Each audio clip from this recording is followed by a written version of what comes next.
Welcome back to Gangs All here, our New York Jets podcast from the New York Post. I'm the podfather, Jake Brown. No Brian Costello. He is on his way back from Cleveland this morning. So we bring on guest co-host, friend of the program, Matt O'Leary. He is a Jets YouTuber. Go find his YouTube. His Twitter is Matt O'Leary NY, and you can subscribe to his Jets podcast, Just Jets.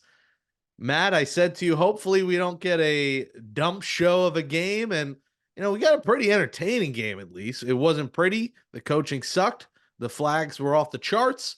The penalties were bad. The defense had arguably their worst game of the year, one of the worst games of the year, terrible performance. Trevor Siemian was better than I think a lot of us expected. Outside of the pick six, he wasn't atrocious. But man, that first half was not what we expected. An absolute shootout between two top 10 defenses, the best defense of the Browns and the Jets, who were up there. And the second half not as fun, but first half, wow, what a wild game on NFL on Prime on Thursday. A rare Prime Video Thursday game that was wildly entertaining. Yeah, exactly. That was my feeling on it as well. With the Thursday night football, usually you get some ugly, sloppy games, and with these two quarterbacks and defenses, that's what I thought was coming for us on Thursday, and that wasn't the case at all. Both offenses started out the game moving the ball up and down the field. There were turnovers, big plays, defensive scores in the first half. Pretty fun first half. I'll take it. We will get into the Joe Flacco masterclass because it surely was a masterclass. He almost had 300 yards in the first half alone. We will get into the Elijah Moore revenge game, and prayers up to him because that was a scary injury to the head. So we'll see what happens with him. He ends up getting a touchdown, 60+ yards in the first half alone. Joku rips them apart, over 100 yards in the first half alone.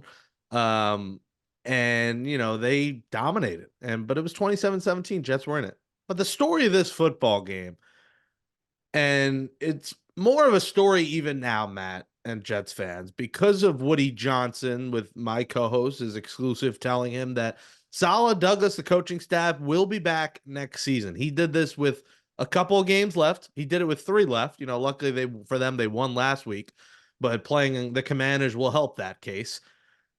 You saw going up against a playoff team, a team that is now locked into the playoffs in the Browns in Cleveland. This coaching staff is a disaster.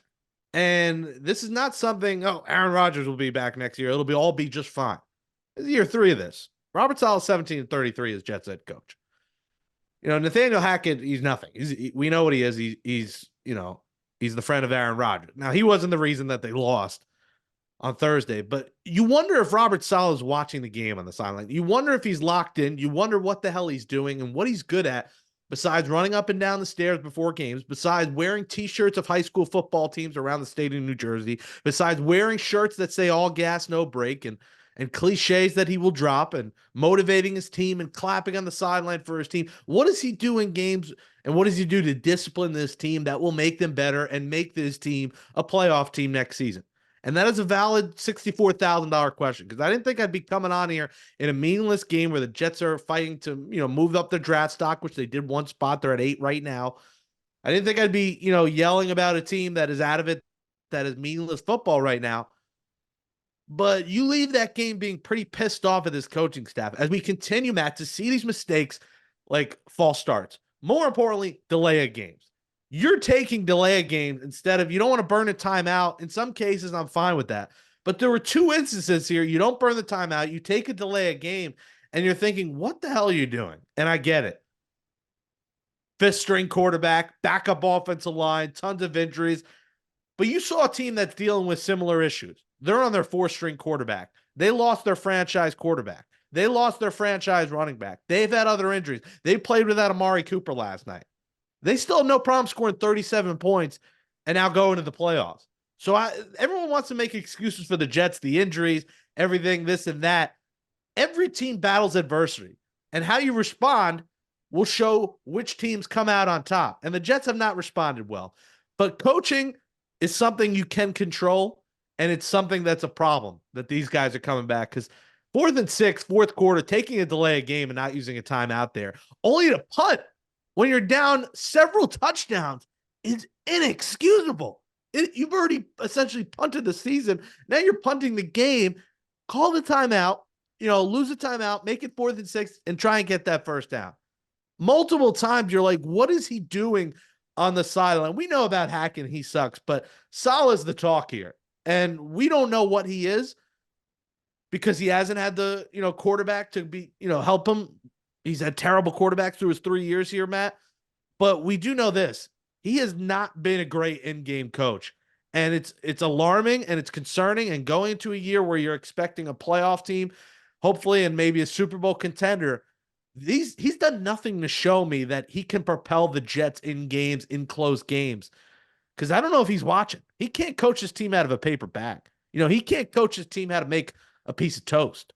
He can't coach this team how to get a rotisserie chicken and just feed it to your family. There's nothing he could coach his team that's going to make them better. And for them, Woody Johnson to lock them back up and say, we're fine. We want to clear the noise. I thought he did it too soon. I think you're seeing guys make business decisions. I think you're seeing some guys on the defense, hey, I don't want to make that tackle, or I'm not going to finish this tackle. I'm not going to get injured. And defense has been great all year. But if you're a Jets fan and leave that thinking Robert Saleh is a good coach, and you're leaving this season thinking he's a good coach, you are mistaken, and you got to stop making excuses for him. We're going to see him with the quarterback. It's happening, barring a change in the decision. But Jets fans should be incredibly alarmed with not just Saleh, but this entire coaching staff, and even Ulbrich here in the defense, who, they've come very much down to earth here in the past few weeks. They have not looked. Now, they had a better second half, but coming out of the gate slow. Last week it was, second half bad. This week it was first half bad. It's quite alarming across this board that this coaching staff is going to coach what we hope to be a playoff team next year, Matt.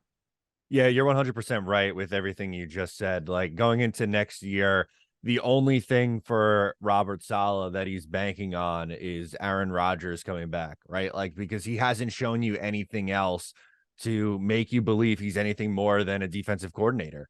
The in-game management hasn't gotten better over 3 years. And really the biggest thing for me is the undisciplined penalties. It happens every single week, Jake. They had 12 in this game. They're up to 123 on the season, which leads the NFL. It's over 7 per game, almost 8 per game. It's inexcusable. I get it. There's been injuries on the offensive line and the quarterback spot, but you look at the team across the way, right, that you played last night, Cleveland. They're on their 4th different quarterback. They've lost both their tackles. They lost Nick Chubb, one of their best weapons on the offensive side of the ball, and they're going to the playoffs. So to me, this tells me that there was a big coaching gap last night, which that's concerning, man, going into a season where you're trying to end a playoff drought. It's like Rodgers is holding everyone hostage. I mean, the coach, everyone's back because of him. We know that's the case, but do you think also that they kind of did this too early? I know he wanted to clear the noise, and Kaz has said on this show, and you can argue either way, that he deserves a quarterback. He deserves, one last shot. They deserve to run it back, but I don't get why. Like, it's just, you're in year 3, you're losing. Why can't a coaching change, maybe even a GM change, spark this team? Like, there's the other side of it of, yeah, maybe Rodgers is mad, but maybe it works out, and maybe you get an offensive-minded coach, because right now you have a bad offensive coordinator, you have a defensive-minded head coach. You don't really have that offensive mastermind in the room. Rodgers is that mastermind, I guess you could say, next year, but you don't have that 1A next to him that could be like, all right, let's audible to this. Let's, be better at calling a timeout when the play clock's down to 1, whatever it may be. I think they just, gave these guys their job back too soon. I know these games don't matter, and if you're in the tanking business, I get it. It helps they lost last night. It'll help they lose to the Patriots to maybe get a 5 or 5th or 6th pick, and you get one of those offensive linemen that you desperately need, because we'll talk about in a few minutes Mekhi Becton, who will not be a Jet next year and who has not been, very good. But, they may have gave these guys, Matt, their job back a little too soon by making that announcement and that talk with Kaz before the game last week.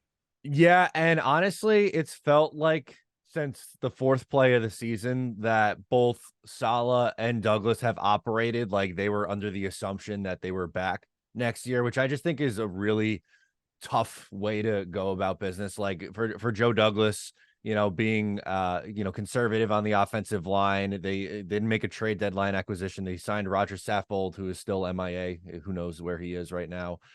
They added Trevor Siemian after a terrible Zach Wilson game in week 3 when everyone was hoping like, all right, maybe they'll go out and trade for at least someone competent. It felt like they gave you a couple pacifier moves to say like, hey, we did something, even though it wasn't really anything of substance. So to me, it felt like this team has operated from the GM and the coach like they are coming back no matter what happens this year, which I don't love that. This feels like a wasted season now in 2023, and it didn't have to be. Like losing Rodgers obviously takes you out of that Super Bowl contention that you were hoping for, but to just be this, uncompetitive is really tough. And it's malpractice. It's malpractice that you didn't go after Joe Flacco.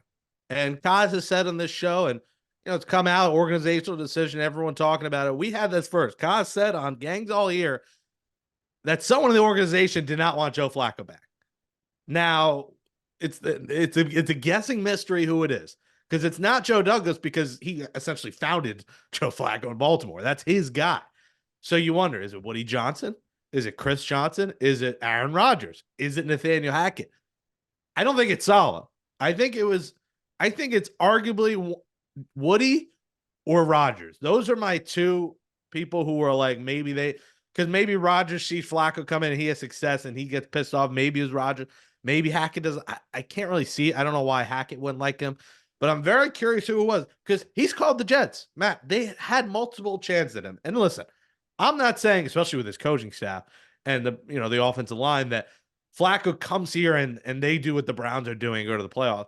But I can guarantee you that Flacco would be better than Simeon. He'd be a lot better than Zach Wilson, what we saw from him. He'd be better than Tim Boyle by far.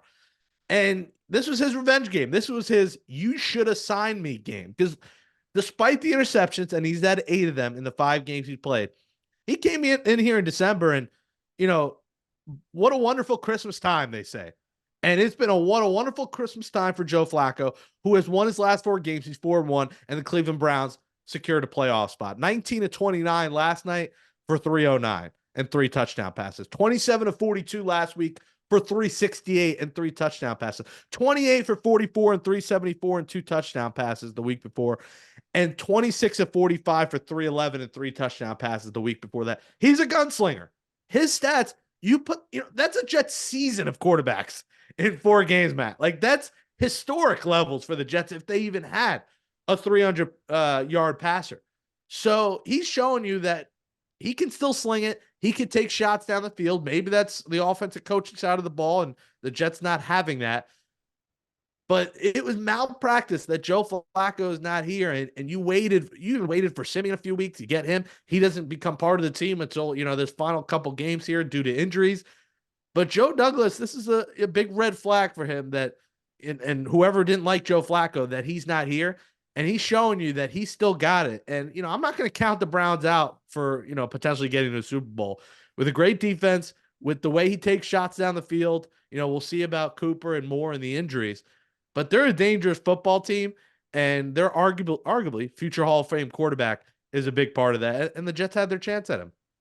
Yeah, they did. And that's the tough part, right? Like, this is someone you had in your building for 3 years, and to see him have that kind of performance against your defense was tough. And there are a bunch of dropped interceptions, which made it even that much more frustrating, because he was giving them opportunities, which, as you said, that's what a gunslinger does. But at the same, he looked rejuvenated in Cleveland. It didn't look like the guy we saw at the end of the year in Miami, who looked like he just wanted to get out of there and go back to, his home on the Jersey Shore, wherever he is. So it's definitely a frustrating one. And for him to throw a touchdown pass to Elijah Moore is just like the cherry on top of what did we do as Jet fans to deserve this? Yeah, and some people will argue and have said, well, look what he did here, and like, he didn't really have success. He didn't have really the same roster. Like, he didn't have the talent that he would have had with this Jets team.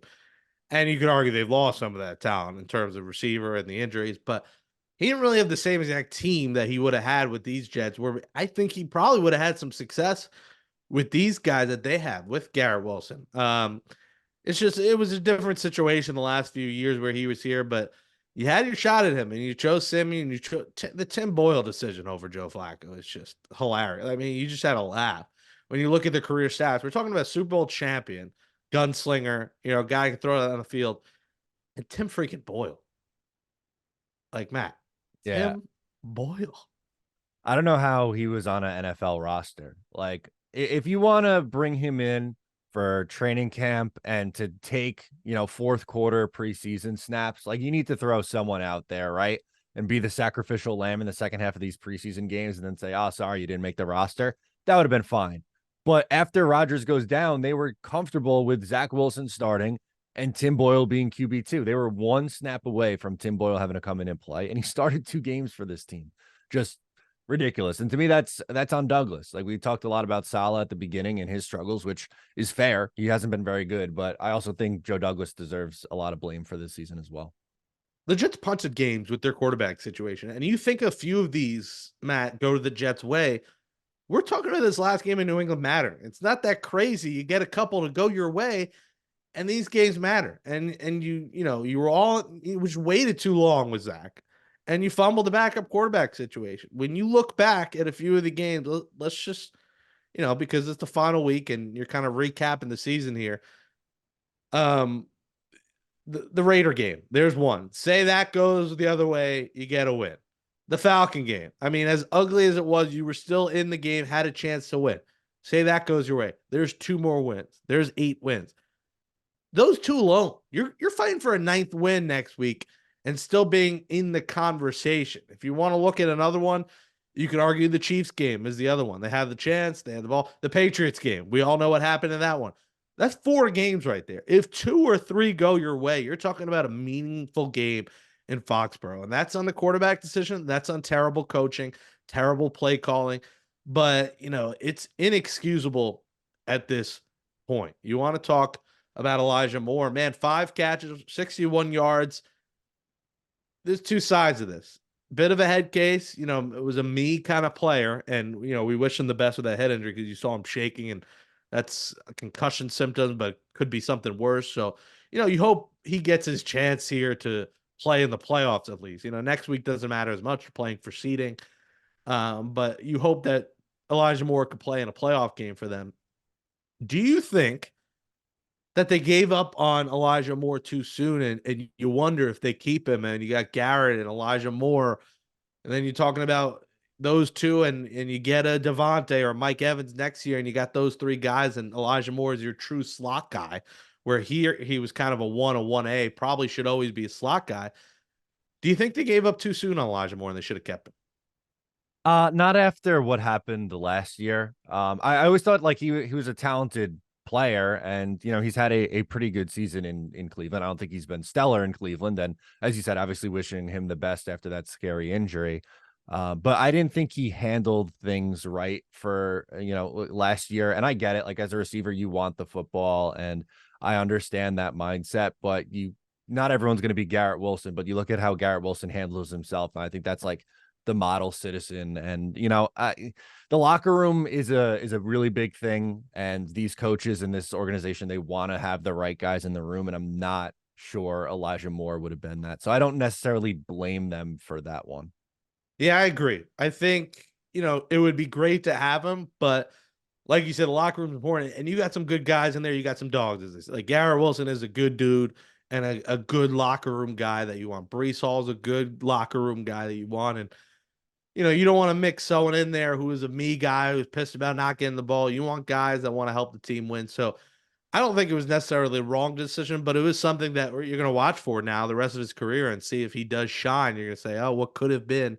And maybe going to Cleveland, going somewhere where there ain't jack-ish to do changes people. Like going to a place where, you're not at somewhere nowhere on Sunday night after the game in the city. You're not at Marquee on a Friday night. Like when you don't have the things to do and you're going to a place where things close at like midnight versus 4 a.m., it'll change a player. So I think that might have played a factor going from the bright light big city of New York to going to small town Cleveland. It might have changed some things there. Mekhi Becton, I brought him up. Kaz has said essentially no shot. He is back. He has not been great. He started off a Highway 77 and then all the injuries took place. This was supposed to be the year, Matt, where he kind of proved himself and proved, hey, maybe I'll be the franchise left tackle for the New York Jets. I think the Jets are in full business of getting a new left tackle, whether that's in the top 10 of the draft, whether that's in free agency or trade. I think the Mekhi Becton era with the Jets has come to an end. Yeah, absolutely. And, I was really rooting for him this year. I felt bad after the, back-to-back years of the injuries, right? And, he was solid as a rookie, and you thought, all right, maybe if he stays healthy and shows you flashes of what he was as a rookie, this could be someone you'd look to bring back. And, unfortunately, it just hasn't been there. He's been mostly healthy. He's only missed the one game this year. So, going to play 16 games, but the amount of sacks and penalties that he's allowed this year is just remarkable, honestly. He hasn't played like a starter. I don't know if someone is going to sign him to be their starter. Certainly not on the left side. I don't think he's a starting left tackle, maybe somewhere at right tackle, or, could do the Eric Flowers and kick into guard. But I don't see it for this Jets team. I think they're going to be looking for two new tackles with, Brown leaving, and who knows, maybe they move Elijah Vera Tucker over to one of the tackle spots and make it a little bit easier, on yourself rather than having to try to find two new starting tackles in one off season. But they're going to need two or three starters on this offensive line, which is a really tough ask. So you're looking at Tomlinson, Tipman, and Vera Tucker to be back next year and you replace two, or are you gonna say, hey, let me get rid of that Tomlinson contract and find someone more affordable there? What do you do there? That's a tough one. I would love to find an upgrade over Tomlinson and, free up some of that money. It is, I believe, $8 million dead cap hit. They would save money, but it would still, you'd be eating $8 million on it. And I don't think he's been great. I just don't know how realistic it is to find three starting guys. Like, that's a really, really tough ask to do. Even though I would love to find a cheaper and better option, I just don't know how realistic that is in one offseason to have that much turnover on the line. Yeah, you might have to try and restructure his deal and maybe turn some of that into a bonus or how there's always ways to work around the cap, but they got to clear some of that money.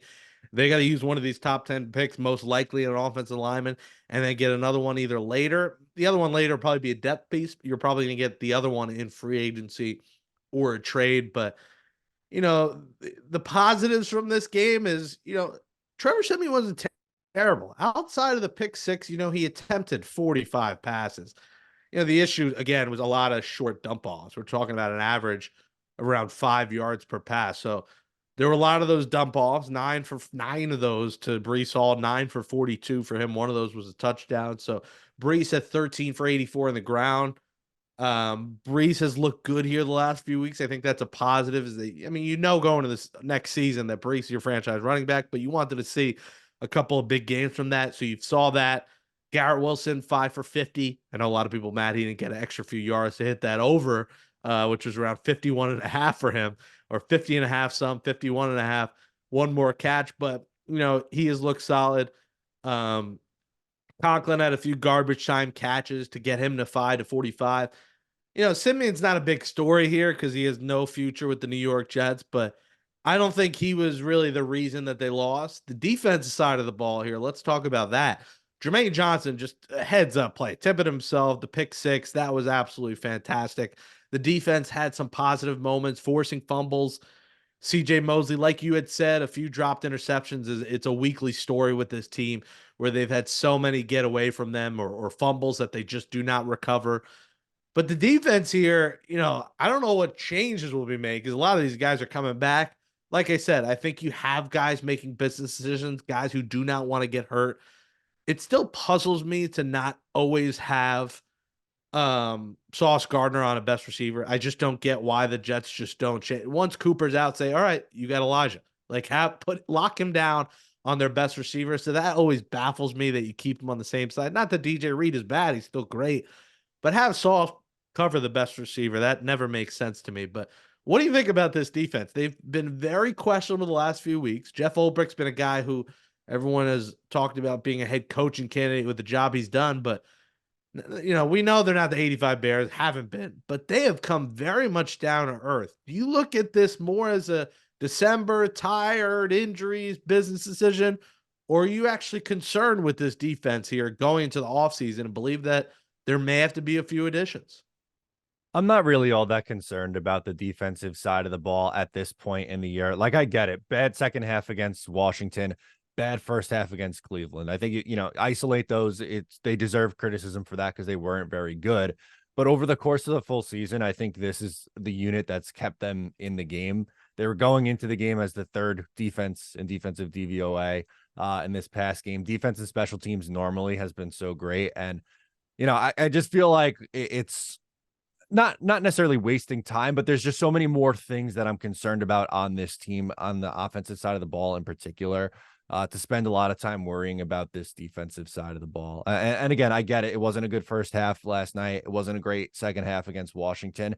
But as you mentioned, business decisions. I think, there was definitely some questionable tackling in the secondary and at the safety spot in particular. And, CJ Mosley wasn't great in coverage last night over the middle of the field. I just think this is a unit that has kept them in games all year long and finally are reaching their breaking point a little bit. Where do you think they do need to add? Because CJ Mosley, listen, he is owed a lot of money. That's another decision you got to make here. He's owed over $17 million next season. Um, there's a lot of dead cap on that, so you can't really cut him, maybe restructure it. But I don't think he's had a solid Jets career. He hasn't he's had a lot of fumbled interceptions that he should have had more of that he didn't have. He's been a tackling machine on the stat book. He doesn't look bad, but it's stuff that doesn't show up in the box score that he hasn't done. There's also the leadership and stuff that he has done. So, what do you think of CJ Mosley's Jets future?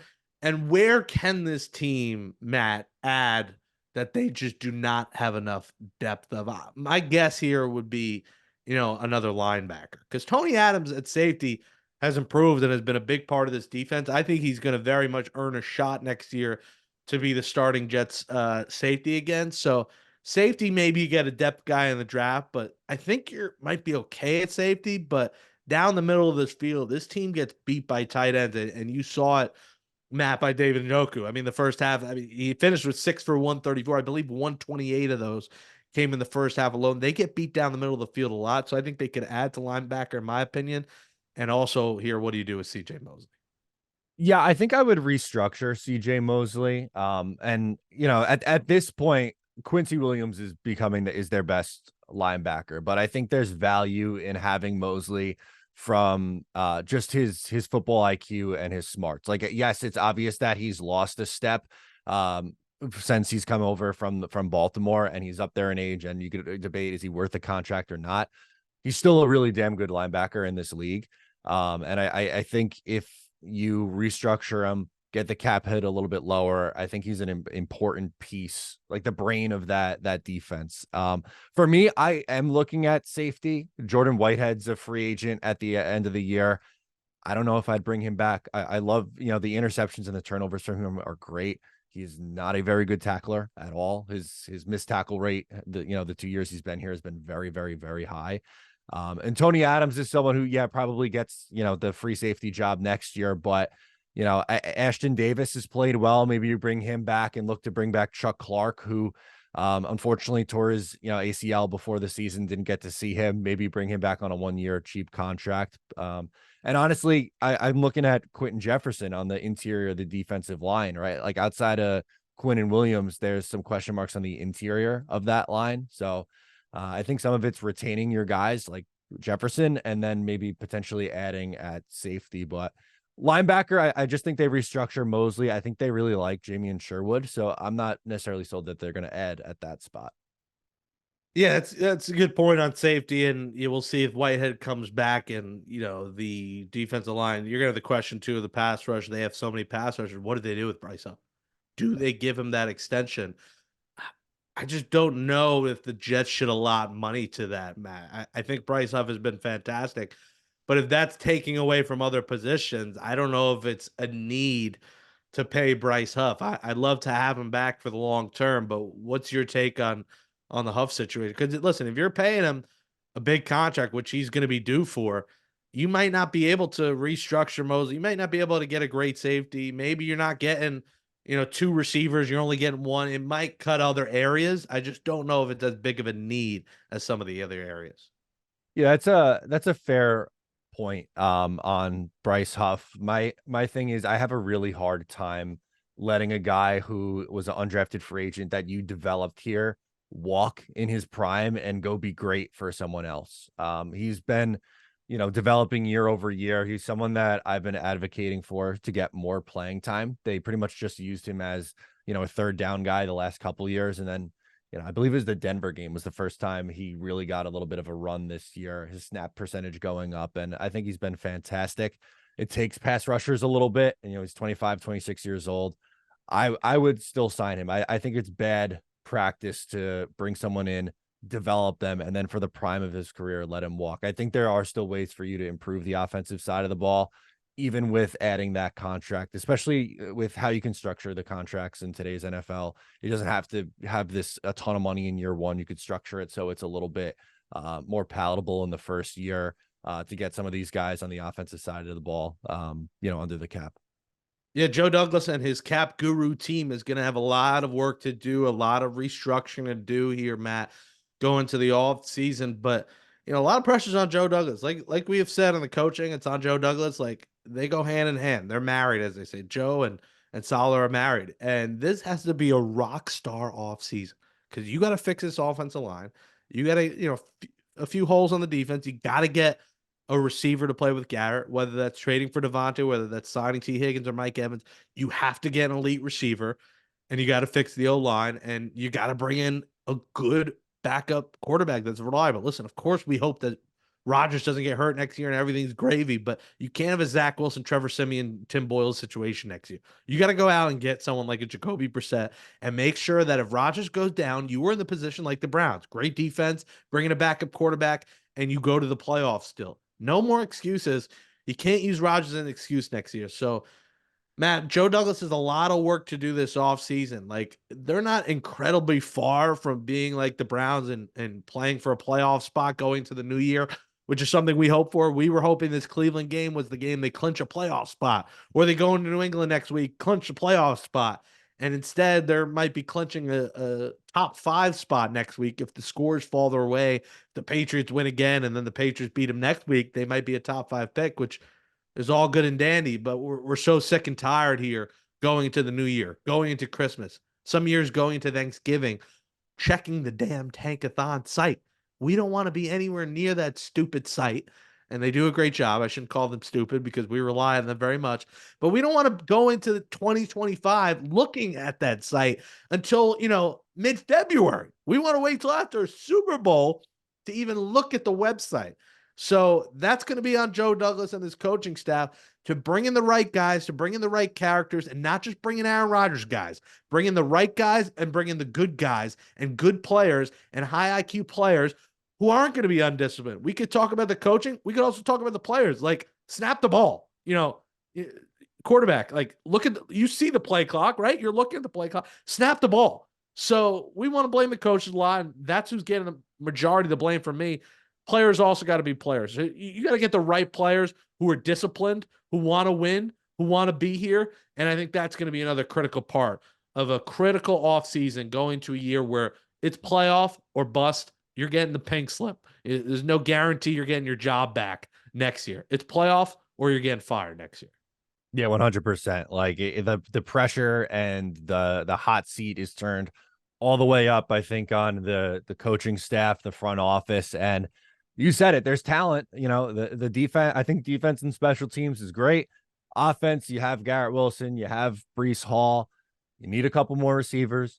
You need to build up on the offensive line. But the crazy thing is they're not that far off. You just hope that these guys are the right people to put the right players in the position to succeed. A couple other nuggets. Can the Jets figure out a QB sneak? That had to be the worst QB sneak in the history of the sport. And thank God there were 12 men on the field in the defense, which you never see. Like, they looked at that and overturned it because of a penalty. which I don't know if I've ever seen that. Maybe a couple times, but that rarely happens. So thank you for the 12 men on the field. But God, that quarterback sneak was bad again. With the coaching, it was bad to rush to end up with that. Like, I love a QB sneak, but man, Trevor Siemian might not do one ever again after that one. And then him being his knee being short, like, bro, this is the second last week. You're fighting for a job somewhere else. Like, die for that first down. Get that first down. Like, I know you're gonna get a huge hit. And listen, we're not out there. We're not getting hit like these guys. But man, it would have been nice for him to dive forward, kind of go full extension and got that first down. The other thing, just some horrible officiating. I mean, Garrett Wilson, a very clear pass interference that they do not call.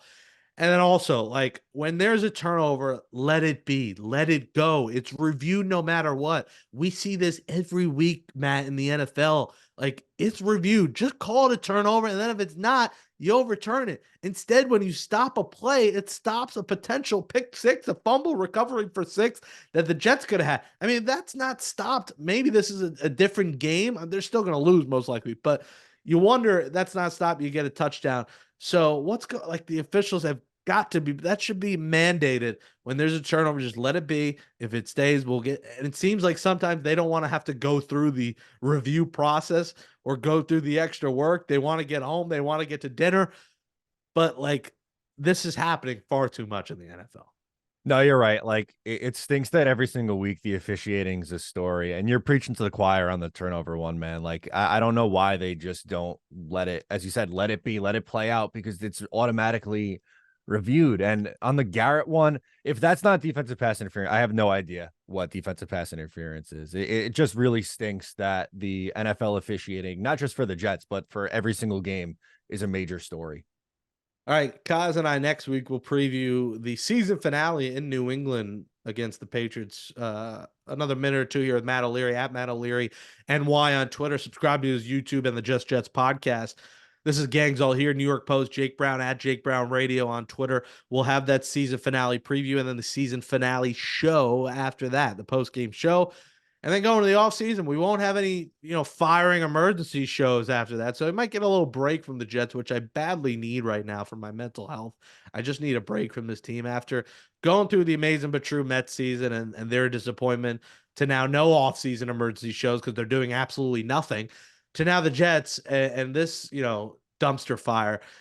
This dumpster fire of a last game and battle for a top 10 pick, what's your philosophy here, Matt? Like, do you sit like, in my mind, I wouldn't go crazy playing Breece Hall or Garrett Wilson. You want them to be healthy. One bad hit and their season is gone next year, and your hopes are down the window for a meaningless game. So I'm not in the business here of this final game, but we got to beat the Patriots and end the streak. We got to beat that.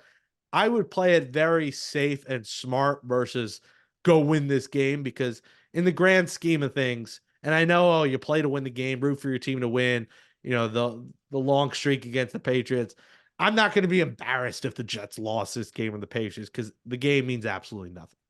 Yeah, you're right. It is, it doesn't mean anything. I've been the last few weeks just going into these games numb. Like I don't have it in me to get upset if the Jets win and blow the draft spot, or if they lose and oh my God, how did they lose that game? I'm just, whatever happens, happens. I'm kind of letting the chips fall as they may, and then figure out, wherever they're drafting, who they're going to take, after the fact. I just don't have it in me to get that riled up over it. But you're right. Like I don't know if I'm giving Garrett Wilson and Breece Hall, the lion's share of targets in this one. I'd like to see, Xavier Gibson, Brownlee, Izzy Abanikanda, guys like that who you're looking at and finding out, all right, is this someone who could maybe be a role player on our team in 2024?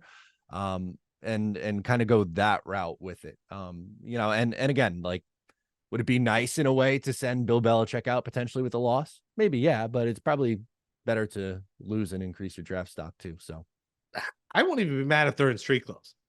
Like, I wouldn't be mad if they said, "Oh, he's got a bruised thigh, like thigh contusion, strained groin, make up something." We see it all the time in baseball. Make up an injury and sit him out next week. I wouldn't be that mad. So it's going to be interesting, that final game. We'll preview that on Thursdays. Gangs all here. Well, Matt O'Leary, there was a lot to talk about. We had plenty to talk about from this game. We thought it might be a dud of a game. It turned out to be at least entertaining.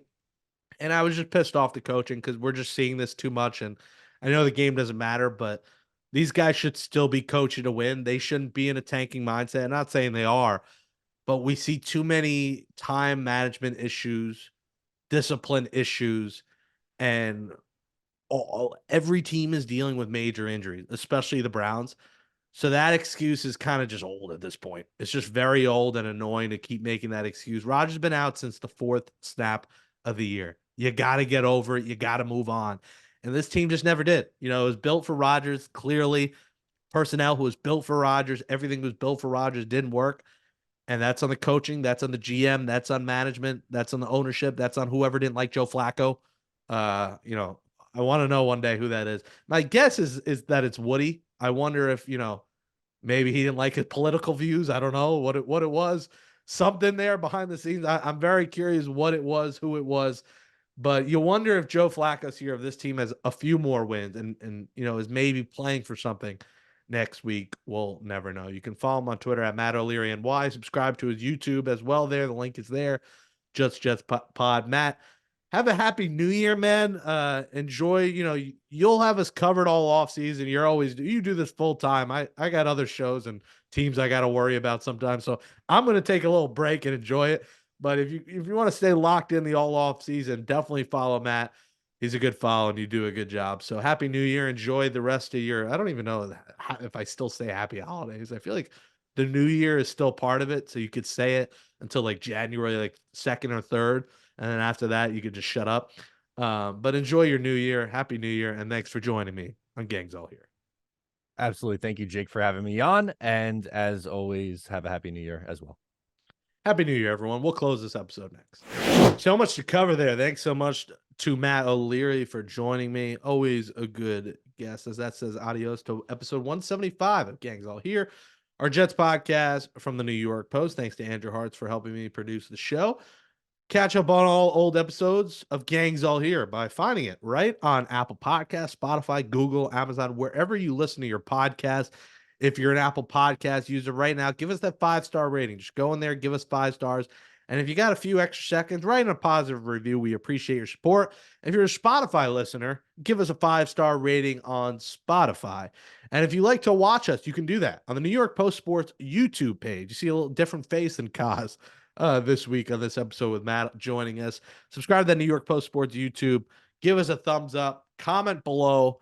What did you think of the coaching? What do you think of the decision to bring us back? Vent in the comments. Let us know, because I shouldn't be mad about it. You know, I normally fine they lose. You get a better pick, but like the way they lost is just infuriating. You'd almost rather get blown out than have so many dumb coaching decisions and you know penalties and 12 penalties. It's just too much. And this team clearly looks checked out and ready for the offseason. But, you know, at least there was some offense and some touchdowns and some entertainment. Good job.